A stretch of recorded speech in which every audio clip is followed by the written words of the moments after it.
Bienvenue dans cette nouvelle édition du magazine hebdomadaire de la MINUSCA. Ce soir, voici les grands titres de l'information.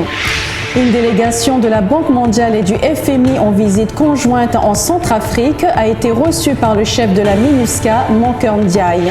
Un atelier organisé par la section des affaires pénitentiaires et judiciaires de la MINUSCA pour valider le manuel de classification des détenus en Centrafrique. Le chef de la MINUSCA, Mankeur Ndiaye, rencontre une délégation des forces ghanéennes en mission de prédéploiement en République centrafricaine. Et enfin, des agents pénitentiaires en atelier pour harmoniser leurs techniques d'intervention. Bonsoir. Le chef de la MINUSCA, Mankeur Ndiaye, a reçu une délégation de la Banque mondiale et du FMI. Cette visite conjointe de 4 jours en Centrafrique avait pour objectif d'échanger sur le contexte sécuritaire et politique de la République centrafricaine, mais aussi de voir ensemble les stratégies afin de mieux soutenir le pays dans sa sortie de crise. Reportage. Le représentant spécial du secrétaire général de l'ONU en Centrafrique, Mankeur Ndiaye, a reçu en audience le jeudi 28 octobre 2021 au quartier général de la MINUSCA les administrateurs de la Banque mondiale, Abdoul Salam Bello, Pascal Doubil, et du Fonds monétaire international, Evo Andréanarivello, en visite conjointe de travail à Bangui.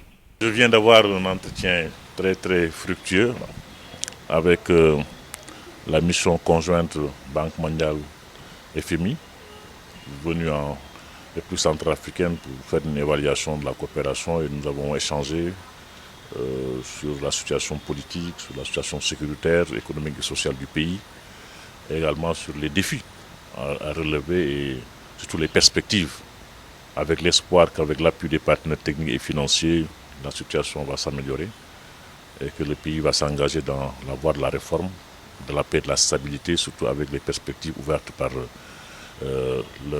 la feuille de route adoptée par le sommet de Luanda et la déclaration de cessez-le-feu faite par le président le 15 octobre dernier. Cette mission de consultation a pour objectif de rencontrer les autorités centrafricaines afin de prendre connaissance de leurs problématiques, d'échanger sur les multiples défis, de renforcer les plaidoyers et le partenariat avec l'ensemble des partenaires techniques et financiers. Le Centrafrique est en train de vivre un moment difficile, plein de défis, mais nous sommes confiants qu'en faisant cet échange qui ne peut pas être remplacé virtuellement, nous donne plus de perspectives, plus de possibilités de travailler ensemble, et c'est dans ce sens que nous n'avons pas hésité à demander aux Nations Unies quels sont les efforts à déployer ensemble pour appuyer encore le pays encore plus et sortir de cette crise, parce qu'il y a la crise de la Covid-19 évidemment, mais il y a aussi la crise économique.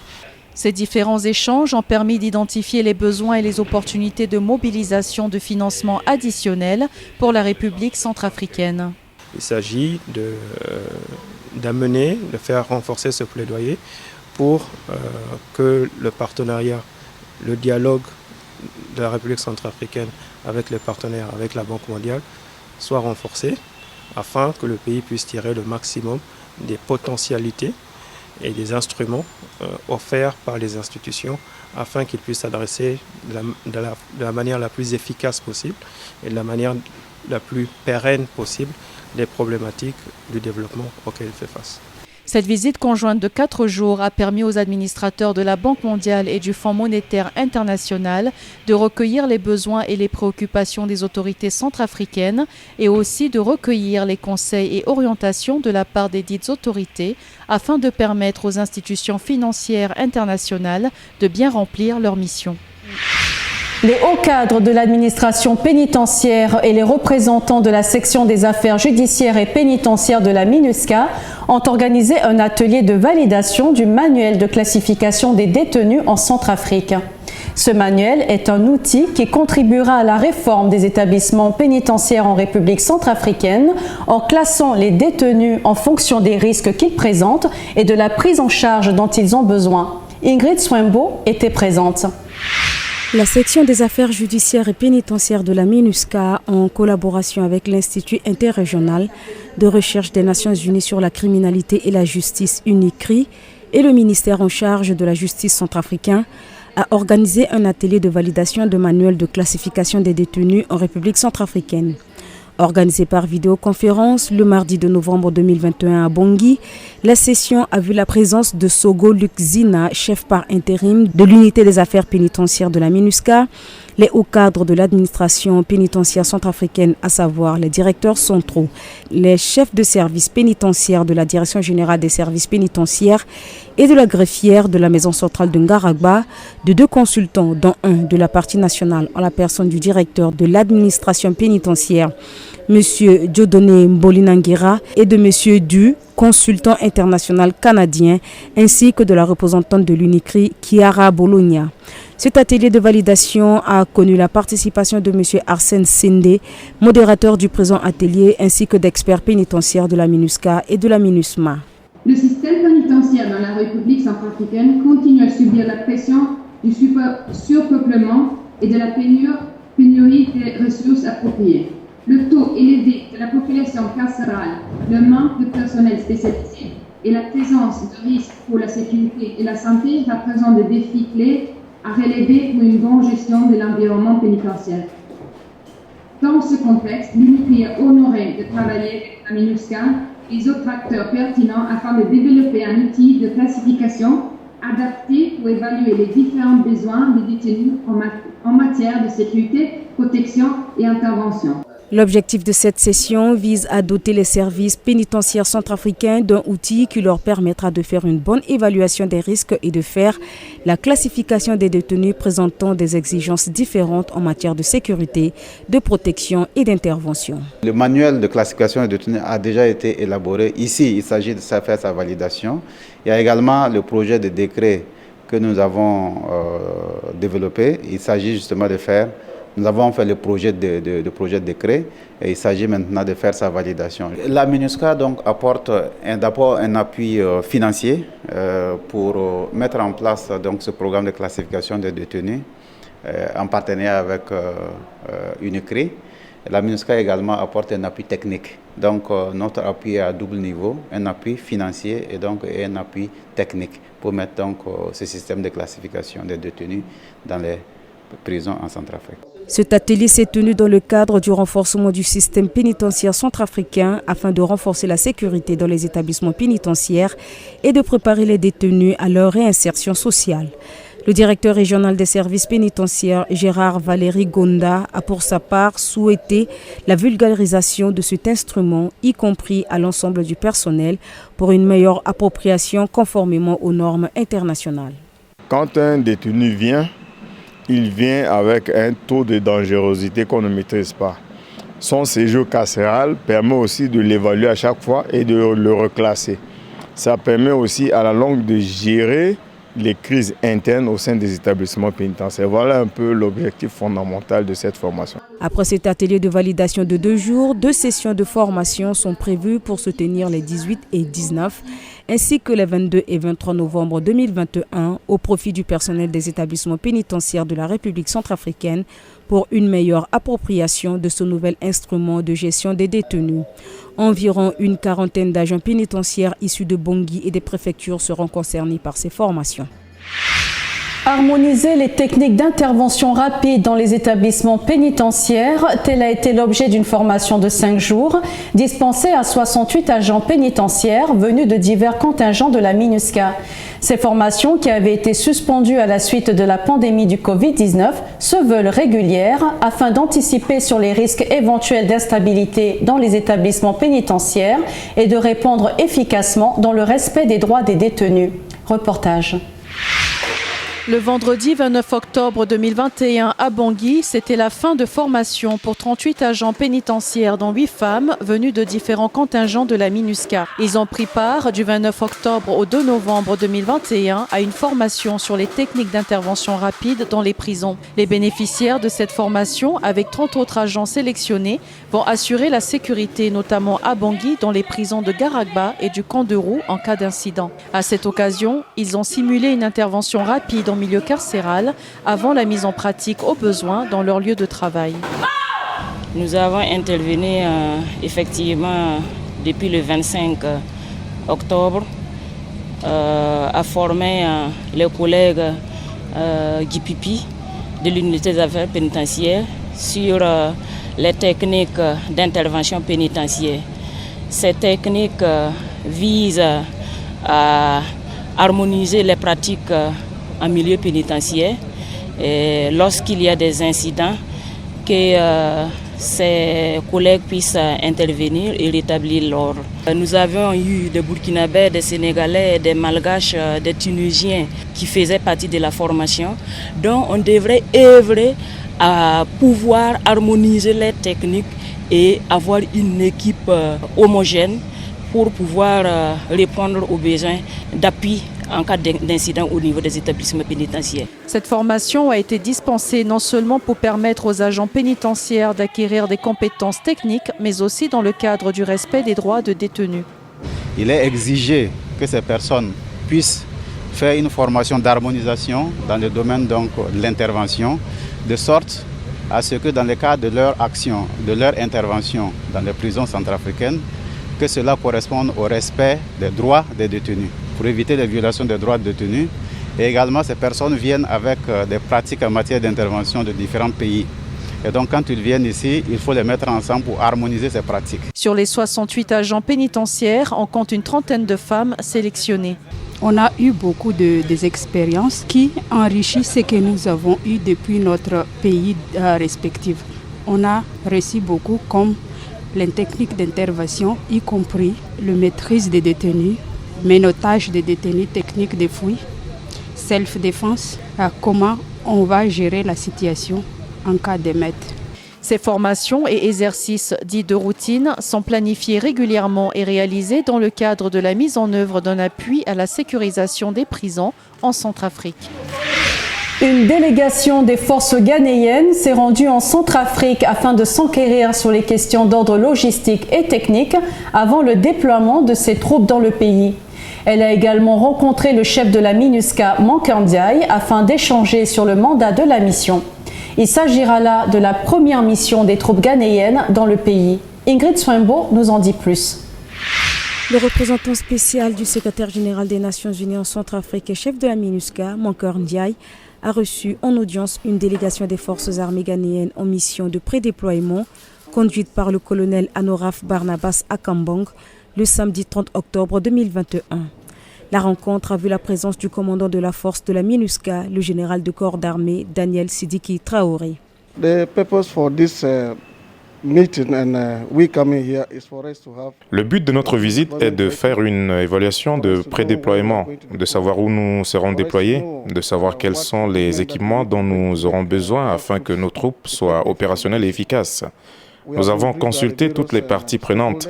À présent, nous allons repartir pour mieux préparer notre contingent afin qu'il soit déployé et qu'il puisse contribuer à mettre en œuvre de manière efficace le mandat de la MINUSCA.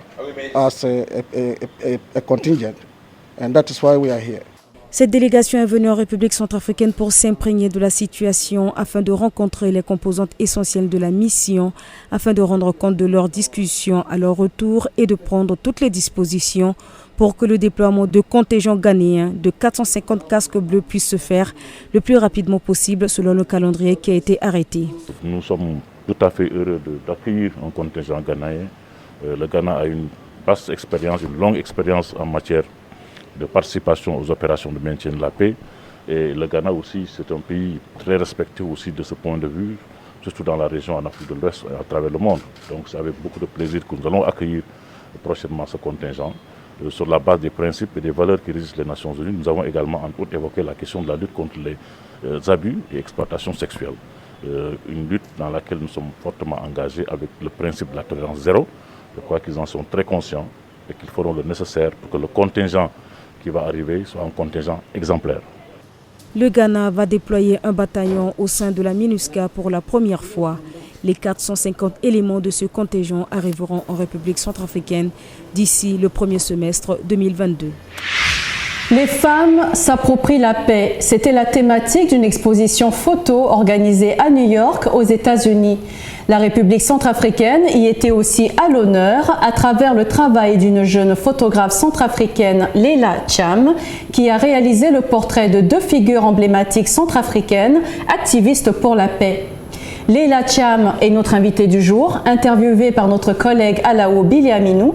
Mais avant de vous en dire plus, restez avec nous car nous marquons une courte pause avec ce spot réalisé lors de l'exposition photo à New York aux États-Unis. À tout de suite.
Nous sommes de retour et sans tarder, nous retrouvons justement Leila Thiam, jeune photographe centrafricaine, interviewée par notre collègue Alao Biliaminou sur cette exposition organisée à New York aux États-Unis. Bonjour Leila. Bonjour. Merci beaucoup d'avoir accepté notre invitation. Vous êtes une jeune réalisatrice et photographe centrafricaine. D'ailleurs, vous avez réalisé un documentaire intitulé Chambre 1, qui a été primé en France et en Belgique. Un documentaire réalisé dans le cadre d'un projet financé par la MINUSCA, ainsi que d'autres partenaires.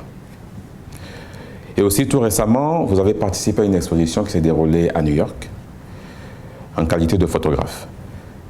L'exposition a eu pour thème « Les femmes s'approprient la paix ». Dites-nous, comment est-ce que vous avez vécu cette expérience?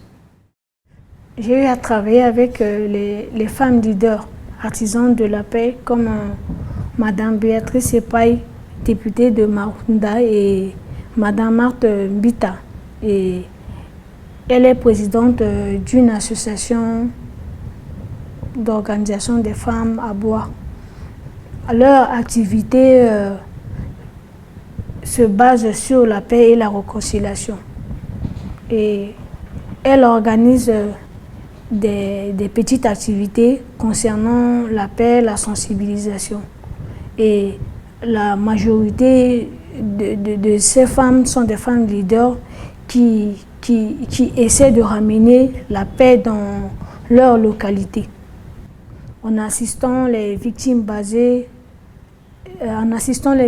de violences basées sur le genre. Justement, Leila, avant de poursuivre notre entretien, je propose que l'on regarde ensemble ce reportage qui dépeint plus en détail votre travail, ainsi que le témoignage des acteurs qui ont pris part à cette exposition. On se retrouve juste après. Du 18 septembre au 1er décembre 2021, le public new-yorkais aura le privilège de découvrir l'exposition Photoville mettant en lumière les militantes de la paix et le rôle des femmes dans le processus de paix dans leur pays. Cette exposition, organisée par le département des opérations de maintien de la paix de l'ONU, en collaboration avec le département des affaires politiques et de la consolidation de la paix de l'ONU, ainsi qu'avec ONU Femmes et le festival de photographie de New York Photoville. 14 femmes et activistes pour la paix y sont présents pour plaider en faveur des droits des femmes dans leur pays. Quand on se promène au bord des cubes qui longent la rivière East River de Manhattan, donc ce sont des cubes avec des photos géantes des femmes et leurs voix qui nous parlent. On a pu se rendre compte auprès de la population qui voit cette exposition, qui n'ont pas vraiment l'habitude de voir justement des témoignages de femmes venant par exemple de République centrafricaine, du Mali ou du Sud-Soudan. Ces voix-là résonnent à New York en contrebas des immeubles de Manhattan, c'est quelque chose de vraiment extraordinaire. Donc déjà d'amener ces voix-là dans un contexte tellement différent, auprès de communautés vraiment différentes, mais où il y a aussi des décideurs, où il y a des médias, où il y a des professeurs, c'est très intéressant. Pour la réalisation de cette exposition, 11 femmes photographes ont été identifiées dans différents pays afin de mettre en lumière à travers leurs objectifs des figures féminines engagées dans la prévention des conflits dans leur pays. La République centrafricaine y figure aussi grâce à la contribution de Leila Thiam, jeune photographe centrafricaine sélectionnée par le Bureau des affaires genre de la MINUSCA.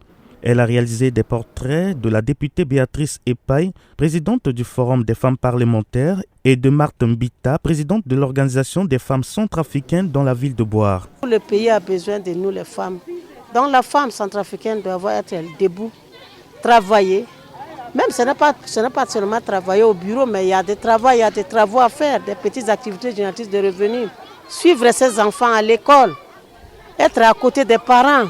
S'il y a des cas de vulnérabilité, donc c'est à nous les femmes de nous lever, d'être debout pour travailler pour notre pays qui a besoin de nous. Des témoignages forts de ces militants pour la paix venus du monde entier sont transposés sur des photos géantes et portés devant le public new-yorkais. Every photo was very inspiring and then very interesting. But from this, I could see the first women who participated in the peace agreement in South Sudan, and it's very. I was very touched to see the progress and how women was involved in that progress. Le représentant spécial du secrétaire général de l'ONU en Centrafrique et chef de la MINUSCA, Moker Ndiaye, a saisi l'opportunité de visiter l'exposition qui se déroulait en prélude du débat du Conseil de sécurité sur la campagne Femmes, Paix et Sécurité au siège des Nations Unies. Cette exposition sera également délocalisée dans plusieurs missions de paix en Afrique, dont la République centrafricaine dans les prochains mois. Votre travail en Centrafrique a été vu par de nombreuses personnes à New York. Qu'est-ce que vous ressentez par rapport à cela? À propos des expositions de mes photos à New York, pour moi, je vois que c'est un honneur pour moi et pour mon pays également. D'autant plus quand on parle de la RCA, on parle de la guerre. Mais à travers ces photos, la photo de ces femmes artisans, ça changera un peu l'image de la RCA. En montrant ces femmes dans les processus de la paix et de la réconciliation. Afin que le monde puisse savoir que maintenant, il n'y a plus de guerre. Parlez-nous un peu des femmes que vous avez prises en photo. Qu'est-ce qu'elles vous ont inspiré? À travers ces photos, j'ai eu à comprendre que ces femmes ont besoin de la paix. D'autant plus que s'il n'y a pas la paix, tout est bloqué. Tout est bloqué. Il n'y a pas des activités. Personne ne peut se vaquer à ses occupations. Et ces femmes se réunissent, se lèvent ensemble afin que la paix puisse revenir dans notre pays. Je vois que ça m'a beaucoup touchée, moi personnellement. S'il n'y a pas la paix, moi pareillement, je ne pouvais même pas travailler ni être là. Et si une femme décide de changer l'image de son pays, je crois que ça va changer, d'autant plus que la femme, c'est la mère de nation. Avant votre participation à cette exposition, vous avez été contacté par la section genre de la MINUSCA. Comment s'est déroulée cette collaboration? Effectivement, dès que la section genre de la MINUSCA m'a contacté, j'ai eu à travailler un peu avec, mais j'ai découvert que la section gender contribue massivement dans des activités que ces femmes font sur le terrain, matériellement, financièrement, et puis les accompagne dans toutes leurs activités. Et puis, elles jouent un rôle capital dans le processus de la paix. Les métiers de la photo et de la réalisation audiovisuelle ne sont pas encore très bien développés en Centrafrique. Mais qu'est-ce que vous diriez à tous ces jeunes qui aimeraient vivre cette passion? Je dirais à tous ces jeunes qui veulent développer ce métier, que ça devienne leur métier de se former, de s'auto-former, d'autant plus que moi-même, j'ai été auto-formée. Et après que j'ai subi une formation des ateliers Varon, et en réalisant mon premier documentaire, Chambre numéro 1, et je continue dans ce sens. Donc, ils peuvent télécharger des tutos, améliorer au fur et à mesure et approcher aussi des professionnels, et ça peut leur aider à faire de mieux. Merci beaucoup, Léla. Merci. Merci à Lao Bilia Minou. Cette édition du magazine hebdomadaire de la MINUSCA est terminée. Merci de nous avoir suivis. Je suis Pascal Serra. Prenez bien soin de vous et à très bientôt.